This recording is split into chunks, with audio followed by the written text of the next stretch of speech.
Hi guys, welcome to the Craft Beer Channel.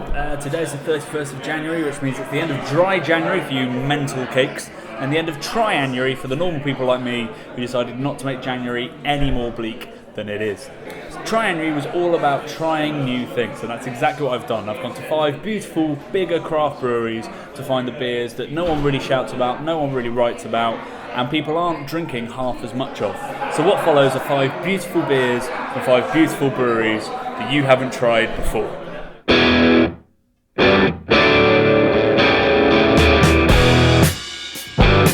So the first beer in this epic quest is by a brewery called Thornbridge, one of the original craft brewers.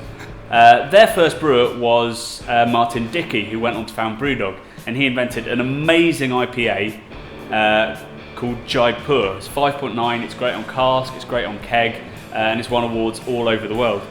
So in front of me, I've got Kipling, and this is their South Pacific Pale Ale. It's 5.2%, and it was the first beer in the UK to be brewed with a special hop called Nelson Sauvin, which only comes from New Zealand. And it's got this sort of acidity that you'd associate with the Sauvignon Blanc grape. It's grown in the same soils. And what it adds is a sort of a dryness and a lemon and lime kind of tang. But the main thing you get, and this is on cask, so it's going to be less accentuated, is a big grapefruit finish. And it's not hugely bitter, it's quite balanced, but you get that dry puckering kind of thing. If you're looking for other brilliant stuff from Thornbridge, you should totally check out Halcyon, which is their double IPA, so like a super Jaipur. Right, next beer. So beer number 2, I'm at Meantime Brewery, their new tap room, and I'm drinking Yakima Red. Yakima is named after the place where the majority of the American hops are grown. So it's an American red, super hoppy, just like an IPA, but what they've done is added a load of crystal malts, some unfermentable sugars, which makes it a little bit sweeter, a little bit more sort of caramel, toffee, that kind of vibe. So you still get that citrus kind of hit.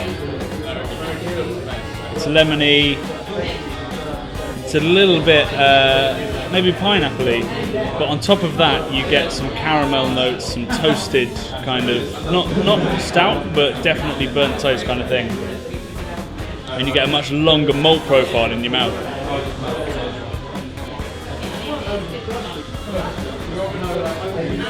And it all brings a little bit more sweetness, which makes it more accessible to somebody who's new to beer, who enjoys a slightly sweeter drink, but wants that hop, that bitterness, that kind of beer profile. And I think it's the best of their core range by quite a mile.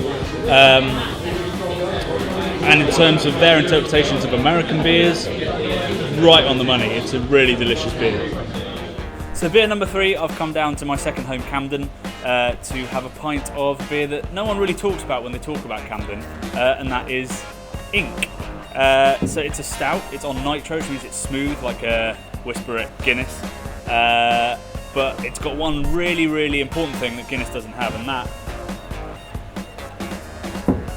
is just a tiny little hint of sweetness, a tiny little hint of dark fruit, which makes it a much more interesting, much deeper flavoured beer.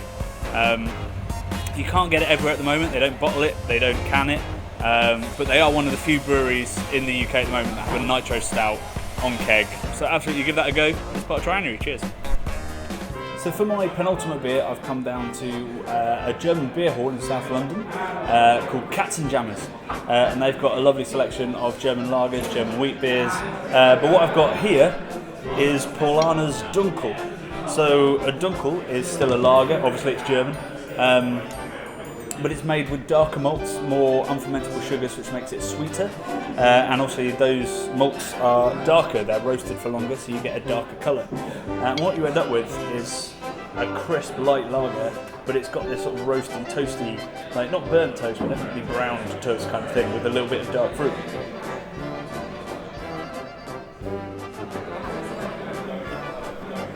It's got an ever so slightly thicker mouthfeel that comes from those sugars as well. But it's actually at 5%, it's probably more drinkable than most lagers, which tend to be a little bit lower. Because of that sweetness, there's not this huge bitter finish, the sort of biscuity end, it's more bready. So definitely, if you see a Dunkel or a dark lager, and you'll be surprised by the craft breweries that are also doing Dunkels now, particularly in Europe. It's a really lovely style and probably my choice when I go to a German beer hall or, God forbid, Oktoberfest. On to the final beer. Cheers. So, for my fifth and final beer, I have chosen one from America, the one that's come from the furthest place, and I've travelled all the way to Gloucester to try it. Not quite. Actually, I've travelled to Hillside Brewery to brew with them. There's a video coming soon. But what I've brought with me is East India Pale Ale by Brooklyn. We all talk about Brooklyn Lager, and we all love their chocolate stout as well. But they have two other sort of core beers that are brilliant, really. They have their East India Pale Ale here, and they have Brooklyn Blast, which is it's a double IPA, really. It's 8-ish, 9-ish percent, and just rammed with fruit, rammed with bitterness, and rammed with sweetness. This one is a slightly more subtle version of that, and it comes in a gorgeous little can, so you can drink it on the go. I say it's a slightly more restrained version. It is 6.9, and I want to spread that on toast. That's so marmalade-y. It's like I've just unscrewed a jar from the fridge. And there's a little bit of crystally sweetness, which you'd expect from an American IPA. Just a shade of pine, but it's really about that orange pith, this beer.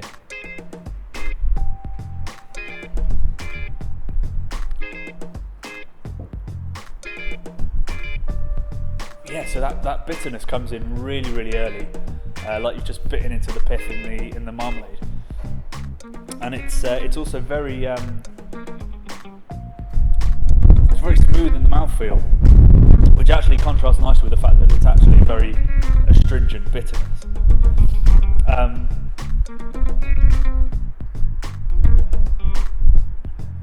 It's not something you can drink super fast, actually, and you shouldn't at 6.9 anyway. But a lot of beers that are fruity, they make you sort of gasp for another gulp. This one, you have to sit and you have to savour it and you have to wait for the bitterness to slowly dissipate.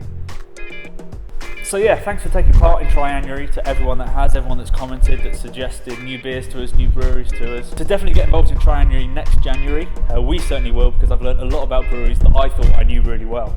And it's encouraged me to try some new places, try some new beers, meet some new people.